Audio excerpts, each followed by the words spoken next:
I'm sitting here just quiet outside with the dogs. So if they bark, I apologize.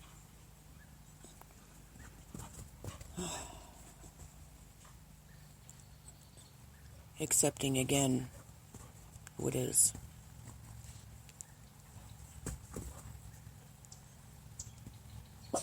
All through life, we are always nonstop, in acceptance. Always. We're always in acceptance of all of our choices that we make.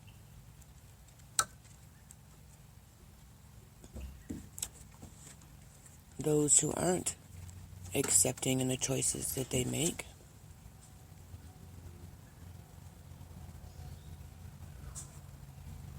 well, they're not holding themselves accountable.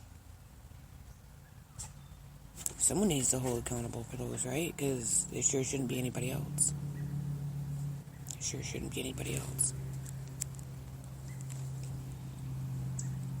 Acceptance of others and their conscious, choices. Acceptance, in your own conscious choices.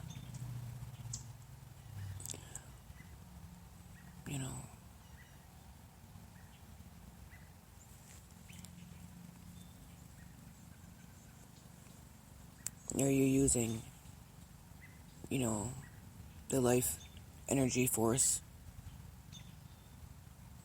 in its system to just live a free life?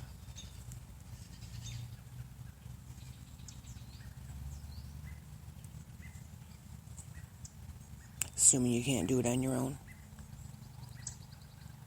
So you gotta take from everybody else. Or it's just easier to take from everybody else, yeah. It's called being lazy. I'm pretty forward when I speak. And if I offend anybody, well, I apologize up front. But I'm going to speak it. That's always been me. That's why, my uncle and my dad always called me Spitfire. It wasn't because I had an anger problem. I never yelled and screamed. That's not it. I just always spoke how I felt. And I always spoke. I just spoke it. I spoke truth. Even if it was blunt or, take it or don't. It's truth. So, call it Spitfire. I don't care.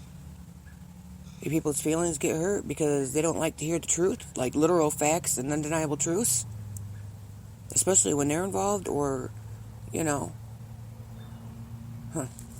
I'd say that was an issue. I wonder why the world is the way it is today. I'm not saying I'm perfect, but, walking that way and speaking for truth and in truth, that is the way. Does that make me perfect? No. Does it mean I didn't make mistakes? No. But that is the way. It's the right way.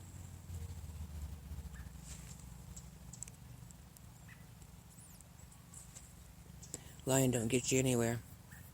At all. It never will.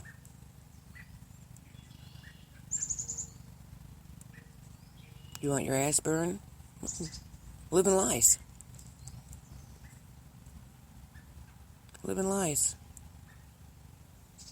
Live different out there in the open and come home and live a different life. Keep doing that.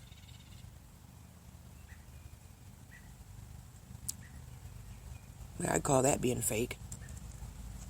Oop, gotta put your mask on today before you walk out the door. Don't forget that. Hold on. Oh, wait a minute, we're human. For a lot of people, it's already there. Some aren't even aware of it themselves, but they're becoming aware of it. Seems to be that day and time.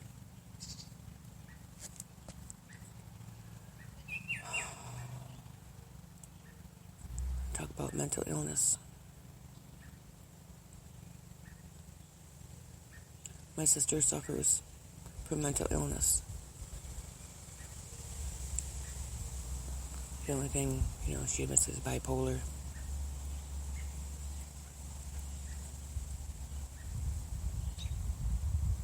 She may have an issue with society or whatever. I don't know.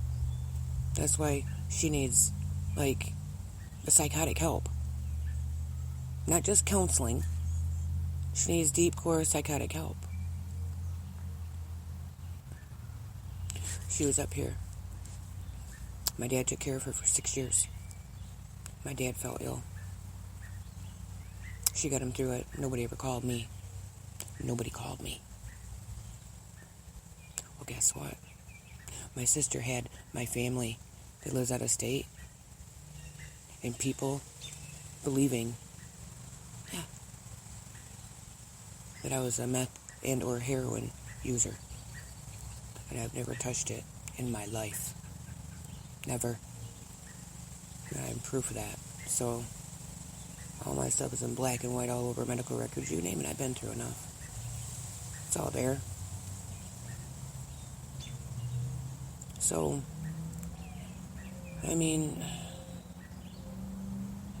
all the surgeries I had done, I'm not asking to be pitied. I know what I've been through. Okay, that's what life gave me. What was I supposed to do? Let it take me? Really? Give up on life? Be a pussy? I hardly think so. That's not how I was raised by my dad. Or my mother. I was raised to be strong. To live in the way of truth. And to love every bit of life and enjoy everything. Just everything. All in nature. Not just material things and money.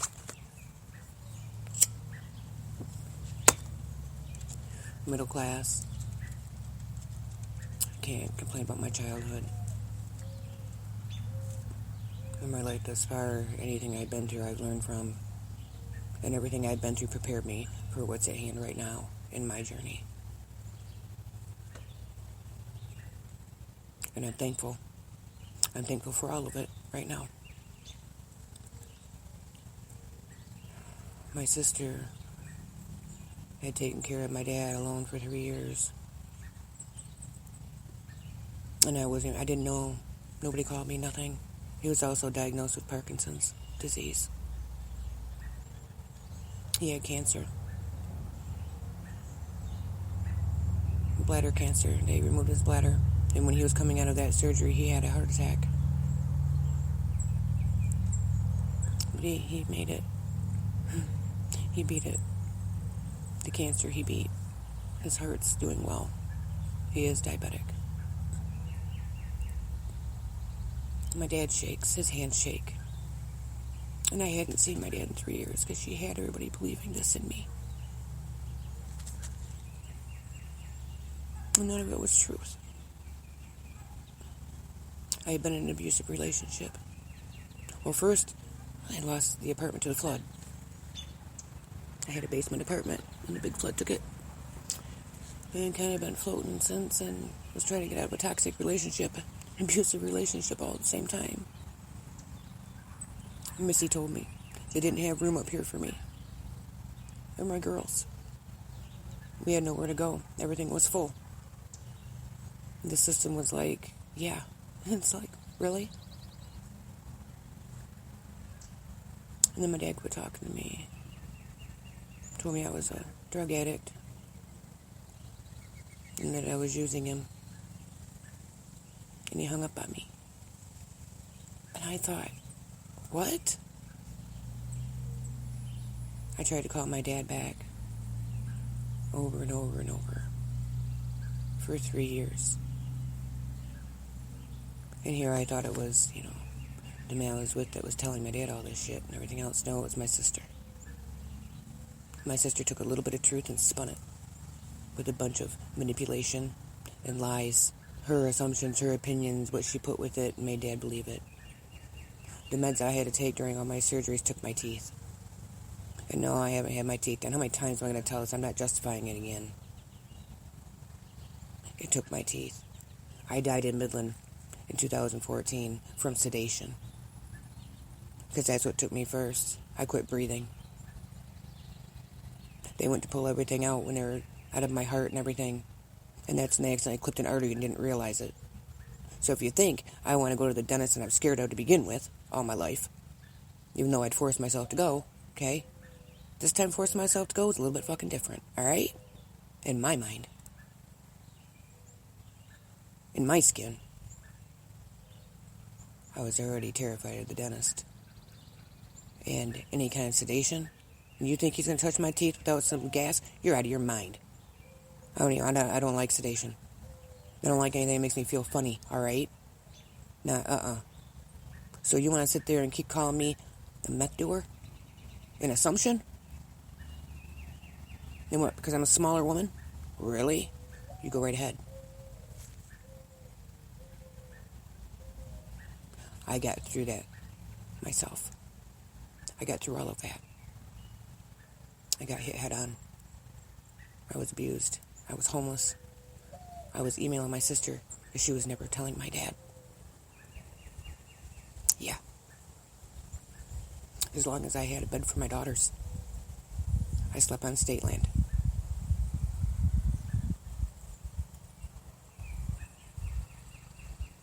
Off and on quite often. I took care of my girl, so I took care of myself. And I made it. When all was said and done and the court system, everything through court and everything else was done with the abuse and my girls' dad, my ex-husband, and then my ex that was doing all that. Anyway, I had an injury last summer and I ruptured another disc in my neck.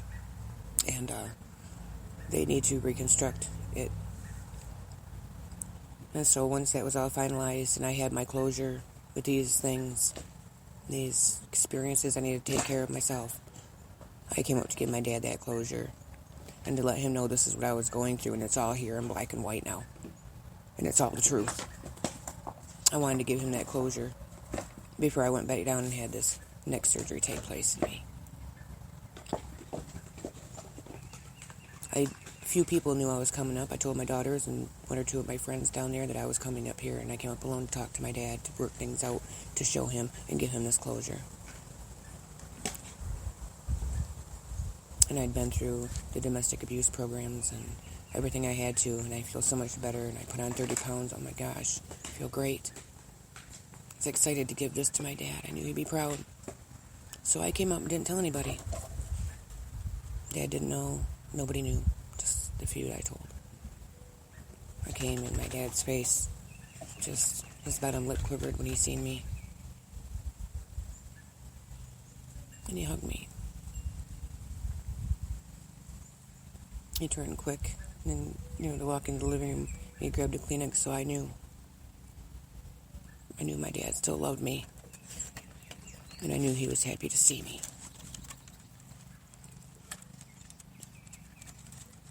I went to get the Wi-Fi password for my sister to call my daughters because I don't get signal up here. I need the Wi-Fi. And she attacked me. When I went into the room, she attacked me. I didn't know why. I asked my dad why.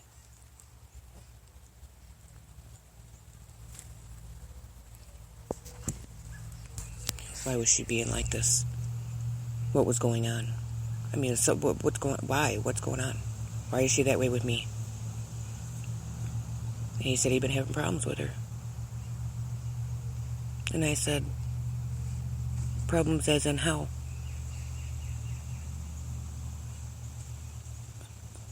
To be continued on the second part of the podcast.